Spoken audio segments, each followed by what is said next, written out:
Me and some friends were camping in a place called Karen Valley. As soon as we pulled up to the tracks, we all started seeing these spirals of colour in front of us, almost like light trails. All three of us were a bit spooked, but didn't think anything of it. That night, we had a campfire and decided to get an early night. We were all completely sober. I was trying to sleep in the camper van, and we had left the door open, maybe a foot for some fresh air.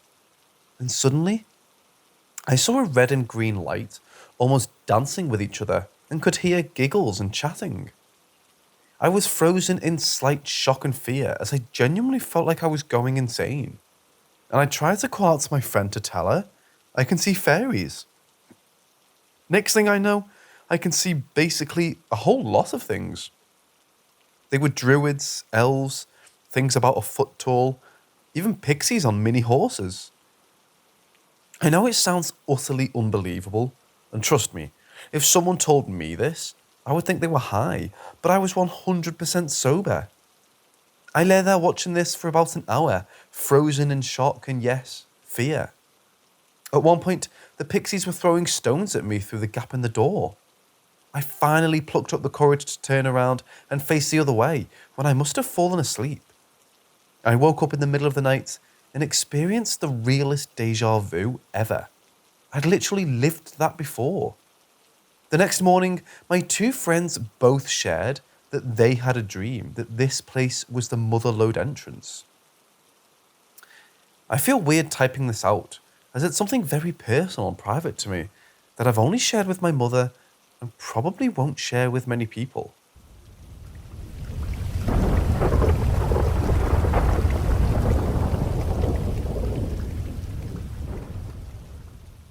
I had a baby brother and a baby sister.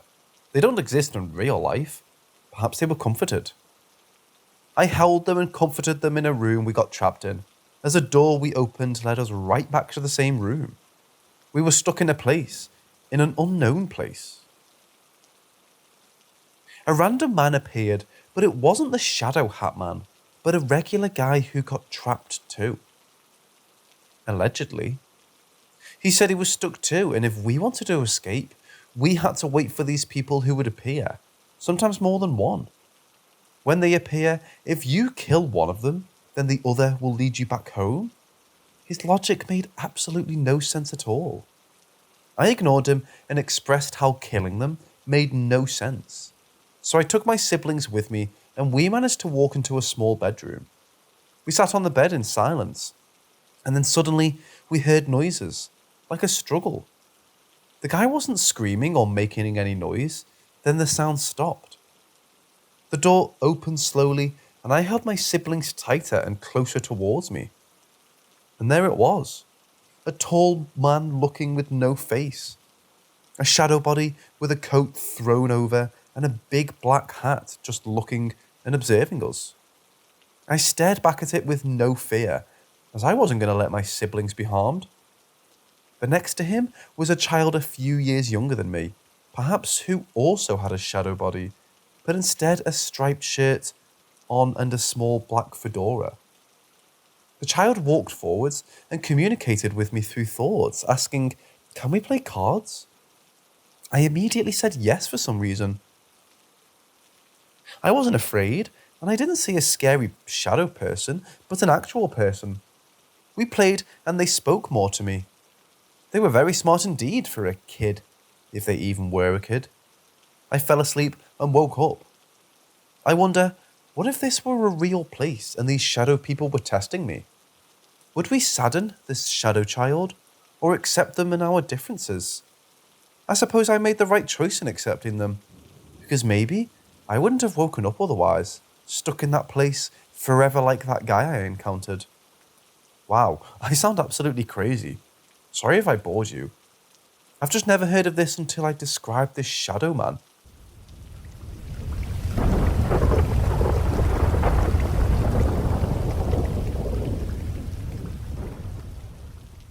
It was an old Victorian built in 1890 in Rhode Island. My mom had the master bedroom on the first floor, off the living room, and my two siblings and I had the 3 bedrooms on the second floor. If my mom forgot to set her alarm for work at night, the clock radio in the living room or the kitchen would go off at the time she needed in the morning, without fail, and again, only when she forgot to set hers. Another time, my brother had called me in the afternoon, asking if our mom was okay because he assumed she had been at work when he noticed her car wasn't in the driveway, but heard her in her bedroom. Apparently, our dog started barking, and he heard our mom, clear as day, yell, "Shut up, honey!" This was followed by some rustling.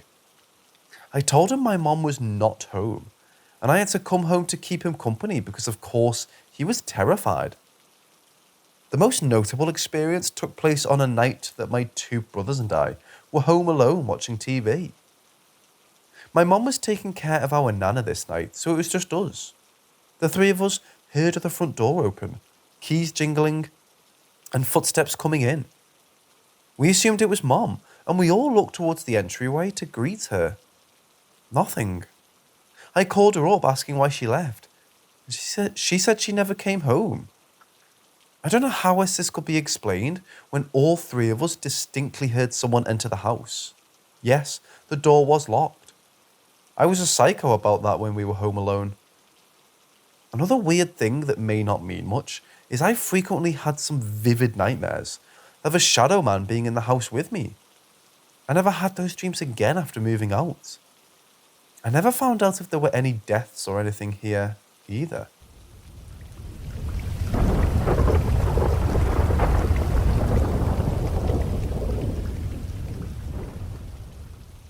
I just want to start off by saying that I am not a particularly superstitious person. I am very spiritual, but I've never personally experienced anything I would consider paranormal before now. I just had no logical explanation and was really shaken to my core. My ex-boyfriend was the love of my life, and the most beautiful, interesting, complicated, talented, hilarious and loving person I've ever met. However, we had a very complicated on and off relationship after we broke up in 2020. As his undiagnosed mental illness caused our relationship to be toxic and him to be emotionally abusive. The breakup was painful, and we spent 10 months with no contact, both of us completely miserable the whole time. We reconnected after that time and haven't been able to stay away from each other since. On August 26th, 2021, he committed suicide, just 3 weeks after he'd spent 3 days sleeping over at my house and telling me about his plans to transfer schools and major in film in the next year. He was a really talented writer. Needless to say, it was devastating and I'm still reeling from the loss. For some background, a few weeks after his death, some of my friends got me this pillow with pictures of us on it, which I keep with me on my bed every night, and it never moves from my bed. The last few weeks, I haven't dreamt about him, so I've been feeling disconnected from him. So last night, I decided to try talking out loud to him, which I usually never do. But I was just really missing him, so I asked for some type of sign to let me know he was okay, or if he was still here. I spent maybe 10 minutes talking to him, watched some Netflix, and then went to sleep. Then today, I woke up late, and around 4 p.m, I went to get dressed. And when I opened my underwear drawer, the pillow was shoved in it. I was immediately confused and asked my roommates if they had touched it, to which they both answered no. I started crying and shaking as I couldn't come up with any logical explanation as for how the pillow could end up shoved into the drawer when it was on my bed when I went to sleep as always. I was freaked out but extremely happy since I asked for a sign, but wasn't expecting something so crazy to happen. It's also really funny to me because this is something flirty he would do. Maybe I'm just crazy, but I asked him for a sign, and I got a huge one.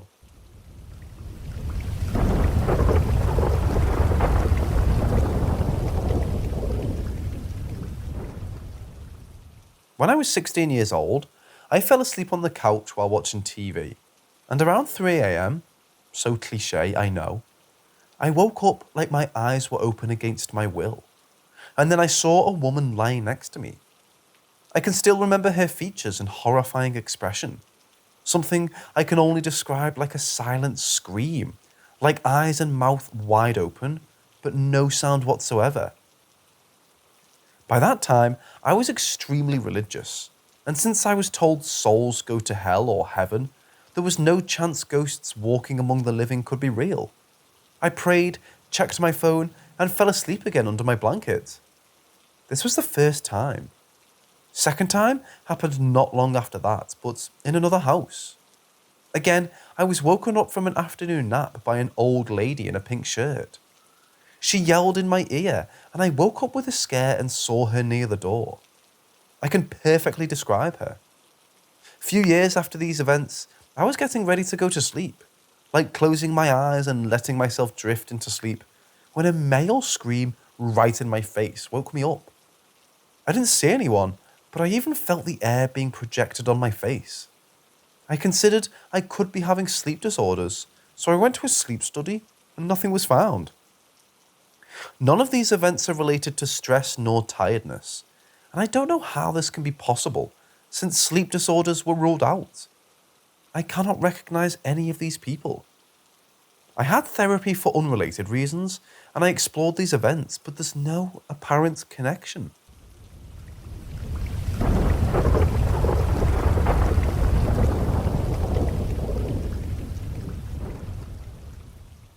I have sisters who are twins. Let's call them Egg and Chicken. Which one was born first? That's irrelevant. Anyways, I spent a lot of time with them as I babysat a lot when my single mom worked, which typically meant I would play PlayStation at some point to amuse them. So we had just moved to a new, it was an old house by a creek, house. On the first night I babysat them while it was storming outside, something creepy happened. I was playing Monster Rancher 2, and my sister Chicken stared into the room next to us, which happened to be a closed-off porch type entryway to the home. She was around 3ish, I would have been 13 or 14 at the time, but I didn't think too much of it, as my other sister Egg paid it no mind. They were 3. Children are fucking weird. So the next day, while I was outside, I was with my sister and noticed the creek had risen a lot, which made sense because of all the rain the previous night. Well, my sister Chicken kept clinging to me while we were outside staring at the little walking bridge that went over the creek. She was normally talkative but wasn't saying a word, and she eventually wanted me to pick her up, so I did. Egg, in the meantime, was minding her own business, running in circles and humming, which was kind of her morning routine. We did later find out she has autism. I believe Asperger's was the final diagnosis, but they never seemed to settle on it. After Egg finished running around, we went back inside and Chicken finally relaxed a little. But she stayed close to me all day. Later that night, it was the usual, me playing games with them sitting next to me, or on me, and then out of nowhere, Chicken looks into the entryway and starts screaming bloody fucking murder. She was pointing into the corner of the entry and screaming, crying. She covered her face and tried to crawl away. I still can't describe how I felt to this day. So I called my grandparents who rushed over, all the while Chicken was freaking out. They finally arrive and after a while she calms down. The next day, everything is like the past 24 to 48 hours never happened. She was happy as a clam after. No issues for weeks. And then it rained and stormed again. To save time, basically the same stuff happened all over and over again. It would storm, she would be weird about the entryway, and then stare at the walking bridge the next day, and then freak out that night staring into the entryway. It didn't take me long to figure out the pattern of the storms, causing her freakouts. Most everyone just assumed she was afraid of them, but that didn't explain a lot of the other behaviours. But I don't think they believed me since I was a teen, taking care of 2 kids. Anyways, the creepiest night happened when Egg, who was usually very quiet and hardly talks, spoke up. At this point, we had lived there for 3ish months and Chicken was sleeping in my bed at this point because she was always kind of afraid. I was supposed to storm that night, and instead of having me babysit alone, my grandma and great aunt came over to help. They wanted me to do what I usually do, so I played PlayStation. I think I was into WWE or F SmackDown too, if curious. When it started to rain and storm, Chicken lost her shit and started freaking out, pointing at the entryway. Which is odd, because she usually didn't do that until the day after a storm. While Chicken is screaming bloody murder, Egg, who hardly spoke or could communicate very well, goes, "Oh," and walks into the entryway, point to the corner and goes, "You mean him?" I cannot describe how heavy the room felt in that instant. I think that was the first time in my life I felt dread I do not know. That moment is crystallized in my head. I'm not sure how long after though. It felt like time froze. It felt like I could see a lightning bolt permanently sticking out of the ground. The smell of two drawing storms was extra pungent. I could see everything for a mile through the darkness that somehow seemed bright as day. Then, in one fluid motion, my grandma and aunt got out and went to the porch. One grabbed Egg, the other opened the door and screamed something like, "You're not welcome here anymore. Leave her alone. She doesn't want to play anymore." And then after that, the rest of the night felt like a blur.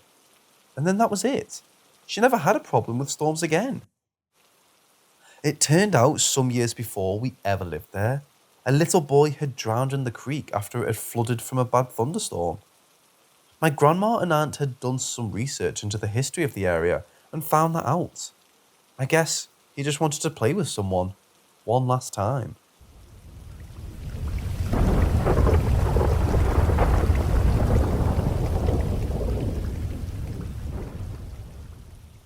I was living with my grandparents during high school.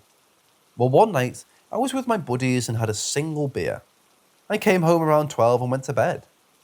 Usually when I go to bed, I would put on a DVD just for the noise. At the time, I would just pop in Pirates of the Caribbean. Remember the scene where they're on the boat when Elizabeth Swann is eating with Barbossa? When the scene starts, there's a lot of clinking glass. Anyways, the paranormal part. I woke up to what I thought was glasses clinking, and I just thought it was the movie, but it had long ended. So I walked into the room next door, I was upstairs, and I saw this grey, foggy blue bar with patrons drinking and stuff. They were dressed like Civil War soldiers. Well, one offered me a beer before I was to die at war. I freaked out and slept downstairs the rest of the night. Or I tried. The next morning, my grandma woke me up to ask me why I was on the couch, and I explained it to her. She doesn't really react, just asks me to show her what I saw. So we went upstairs and I showed her where the bars were, tables, lights, etc. Well, it turns out her house used to be a hotel and bar that fucking Civil War soldiers were at, and I described the location of the bar in near perfect detail. It still gives me shivers, and I wonder what would happen if I accepted that drink. Here's another one I have. A buddy of mine, Jay, has always been into paranormal stuff. Always scoured the internet, back when it was cool, for any paranormal he could get his eyes on. Jay lived 5-ish miles out of town in a rather big house. Apparently, it used to be smaller, but they added onto it at some point. So whenever I would hang out with Jay and not smoke anything illegal, I would frequently crash into his sister's across the hall, since it was usually empty. Different story. Anyways, I always kind of got the heebie-jeebies. Like I wasn't alone in there, but I never thought too much about it since I wasn't smoking illegal things. Also, for whatever reason, his sister had a boatload of those glow-in-the-dark sticks on her ceiling I wouldn't frequently get lost in. One day, I was there hanging out with his mom. She would cook us munchies, and they started talking about Herbert. I was like, who? So they explained he was some guy that used to live in the older house that they had added onto. Apparently, he died some sort of bloody death. It's involved an axe, I think. I'm not totally sure. But apparently where it happened was right outside Jay's sister room. That's also where the old house used to end. Jay then tells me he sets up cameras and mics and catches stuff on occasion, but nothing too crazy. He also knows I've had some weird experiences with the paranormal and said I'm something like a hypersensitive person or supersensitive. Anyways, he asked me if I would sleep in her room, and before he could explain, I agreed. I also learned later he planned to use me as bait. Flash forward to the next morning when we woke up. We end up watching the movie, and it's pretty normal. You hear his mom walk around and eventually flip off light switches and go to bed, as well as his cats here and there. Around 2ish maybe? You hear those super loud stepping sounds up the stairs, and steps by sister's room, and then silence. Then maybe a little while later, it happens again. Then once again, like someone is stomping up the stairs to stare into the room, only to vanish. You never hear them leave. On the final time you hear the stomping all the way up, and then you can see when I get up to the bathroom between the rooms, you can hear an angry gasp or grunt, then some angry surrounding things, and then like someone was running away from me. And that was it really. I remember getting these weird pins and needles feeling just in my legs, really intensely. It was like a hot and cold shock at the same time. Anticlimactic, I suppose, but when I think about it, it still gives my legs the shivers.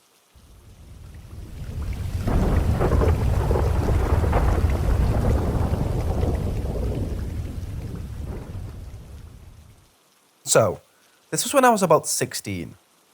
My family and I moved into a registered historic home that was 240 years old. It was dated around when our town was founded. When you first walked into the house, you felt it. It was like an ominous cloud that hung over everything. The first experience I ever had was in the parlour that used to hold wakes in it. I was sitting at the computer, we converted it to an office, and I kept hearing loud noises directly above me.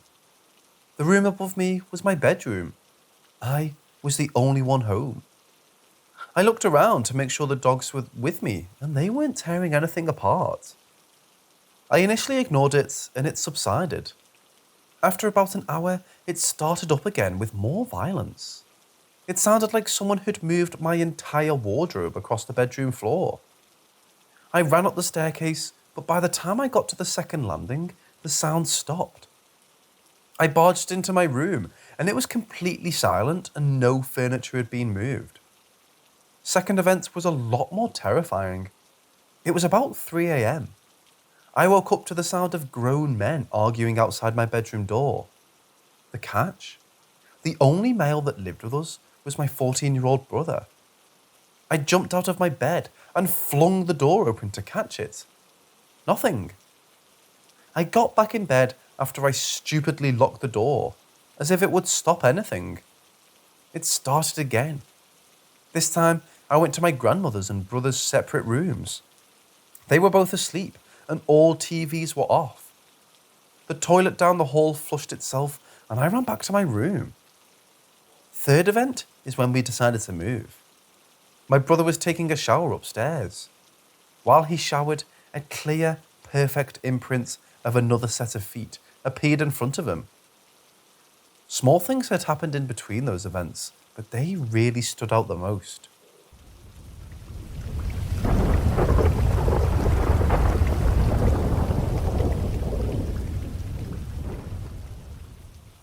My mom was VP of our local hospital, and when the hospital was purchased and made public, they got a brand new hospital built for them. The main priority on move day was obviously getting all the clients to the new hospital safely, and the equipment and medicine. The old hospital was locked after that, but was still being used as storage, so staff could go back and get less important items over time. Only 3 people had access to the hospital, key and security code for alarm, and my mom was one of them. If someone had to return to the old hospital for something, they had to be attended by one of the 3 key holders. So my mom told me in the beginning, it didn't feel too weird, just felt like being in an empty building, but the longer it was abandoned is when the weird stuff started happening. When she had to visit the site with the VP over construction, a big storm had hit and damaged the roof over ICU, so they had to investigate the damage. My mom went to her old office first, because she was like, well, since I'm here, I may as well grab a few items that are still left behind. She heard music playing down the hall when she left, and just assumed her colleague was on the same floor and wanted noise to be less freaked out. He hated going there. She went to the fifth floor, site of the damage, and her colleague was there. So she asked if he had just come from the ground floor as well, and he said, "No, why? I came directly to the fifth floor." Like I said, the building was heavily alarmed, and only two other colleagues had access, with my mom already there. And the alarm resets once you've entered the building.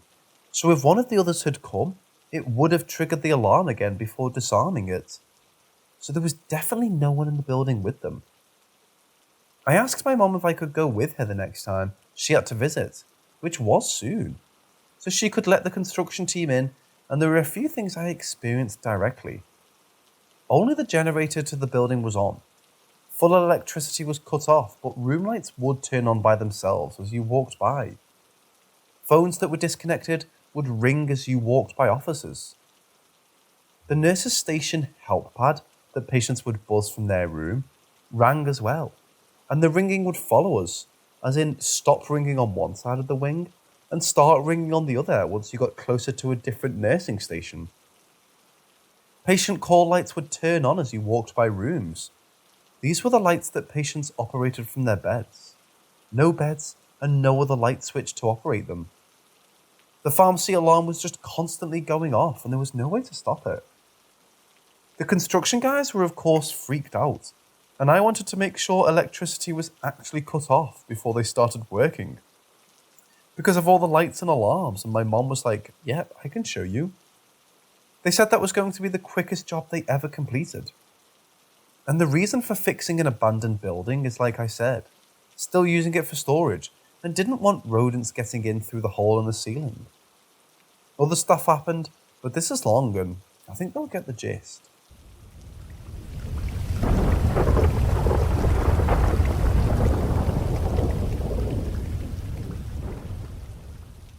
One night, I saw my husband walking into our bedroom.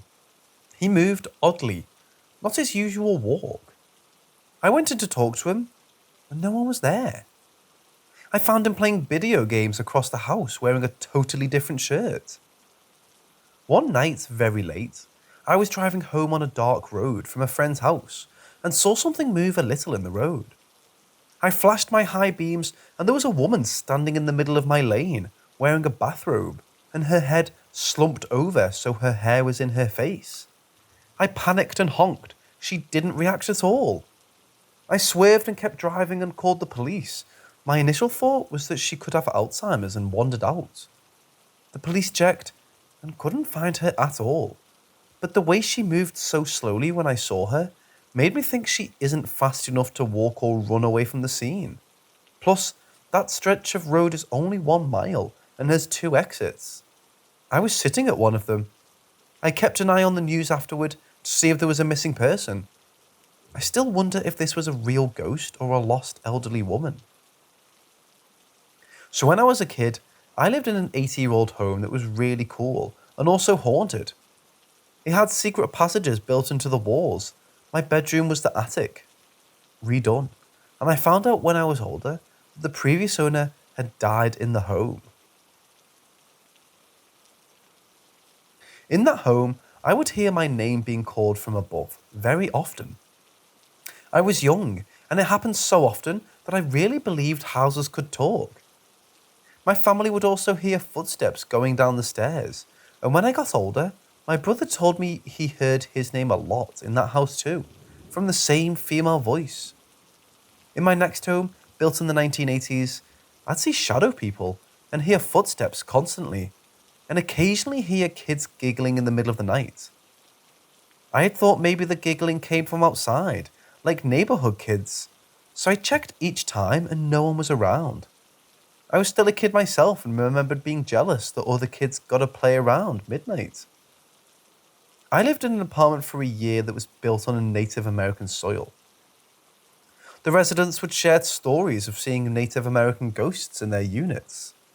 I didn't see a full apparition, but something weird would bang on my bed at night and my dog would growl at thin air. I saw shadow people there too. Now onto my home as an adult. I'd hear something running through my house and then stop in front of me. My dog heard and saw it too and sat up and stared at the spot where it stopped. It's weird because the floor changes from wood to carpet and the sound of the footsteps changes as well once its feet hit the carpet. Another time, I came home from work and heard someone in my bedroom say, "Hello." I was home alone. Also, I see a shadow person in our bathroom here, usually walk into the closet.